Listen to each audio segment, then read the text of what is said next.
Somalia Malay, Somalia Malay. 5 kilo. ما شاء الله ما شاء الله ما شاء الله. Soomaaliya iyo kalluumaysiga Jamhuuriyadda Federaalka ah ee dhacda Geeska Afrika iyo kalluumaysigu xagee kala marayaan maxaase ka dhaxeeya? Soomaaliya waxay dhacdaa halka ugu wanaagsan ama ugu doorka wacan adduunka marka la fiiriyo juqraafi ahaan. Waxayna dhacdaa badweynta Hindiya iyo gacanka Cadameed oo ah meelaha ganacsiga dunidu isaga kala goosho. Sanad kasta badaha Soomaaliya waxa ay martigeliyaan malaayiin kalluun ah oo muhaajiriin ah taasoo ay ka dhalan karto kalluumaysiga ugu wacnaa ee qaaradda Afrika.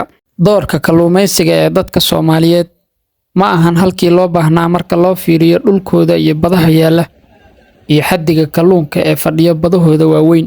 Cilmi baaris ay sameysay hay'adda SATG ayaa muujinaysa in isticmaalka kalluumaysiga ee dadka Soomaaliyeed uu yahay mid aad u hooseeya marka loo fiiriyo halka Soomaaliya ay dunida kaga taalo iyo tirada kalluunka ee badaheeda ceegaaga. Waana xaddiga ugu yar guud ahaan qaaradda Afrika. Boqolkiiba 3 ayaa lagu qiyaasaa inta ay dhan tahay Soomaalida ku tiirsan kalluumaysiga nolol ahaan.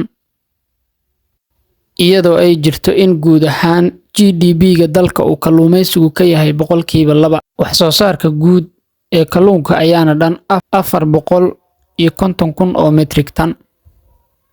Waxaana jira caqabado keenay in maalgashadayaasha ganacsatada ah aynan maalgashan kalluumaysiga waxaana ka mid ah aqoon la'aan iyo xirfad la'aan iyo sidoo kale inaan macluumaad fara badan laga haynin wanaagga kalluumaysiga, teknoolajiyadda iyo qalabkii kalluumaysiga oo aynan haysan. Sidoo kale waxaa jira sarasabaynta qiimaha kalluunka taasoo caqabad ku noqotay maalgashadayaasha iyo shaqaalahaba. Maalgashi yari iyo inaynan xiriir toos ah la lahayn suuqyada caalamka taasoo aynan marnaba u suuq geyn karin kalluumaysigooda.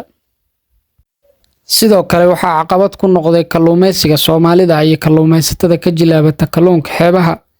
Maraakiibta waaweyn ee dhex maquuranaya badweynta Hindiya iyo gacanka Cadameed oo wata ilaalo xooggan kuwaas oo mar walba ka cabsanaya arrimaha la xiriira burcadbadeedka waxayna caqabad toos ah ku noqotay kalluumaysatada oo aanan gudaha u geli karin badweynta. Caqabadahaas oo idil iyadoo ay haysato Soomaaliya iyo kalluumaysatada Soomaaliyeed haddana weli waxaa jirta diaspora ama dadka dibadda ku nool oo dalka dib ugu soo laabanaya kuwaas oo ka qayb qaadanaya kalluumaysiga fursadna u ah dowladda federaalka ee Soomaaliya oo halka ka sameyn karta canshuuro suuq dhaqaalana abuuri karta xaaladaha oo adag. Kalluumaysiguna waxa uu muhiimad weyn u leeyahay shacabka Soomaaliyeed isagoo ka qayb qaadan kara horumarinta dhaqaalaha, xoojinta quudka ummadda maadaama aan lagu tiirsanaan karin kaliya hilibka gaduudan ee xoolaha sida geela, lo'da iyo ariga iyo idaha taasoo ah waxa ugu badan ee Soomaalidu isticmaasho.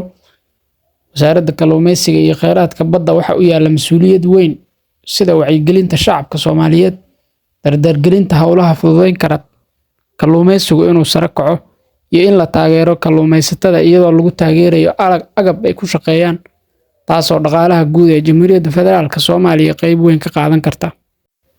Taasina waxay dhalin doontaa in ugu dambeyn kalluumaysiga iyo soo saarka kalluunka Soomaaliya uu gaaro heerka ugu sareeya maadaama Soomaaliya ay haysato fursadda ugu weyn ee ay ku noqon karto hoggaanka guud ahaan wax soo saarka ugu sareeya ee kalluunka qaaradda Afrika. Sidee bay kula tahay in lagu horumarin karo kalluumaysiga maadaama uu muhiim u yahay nolosha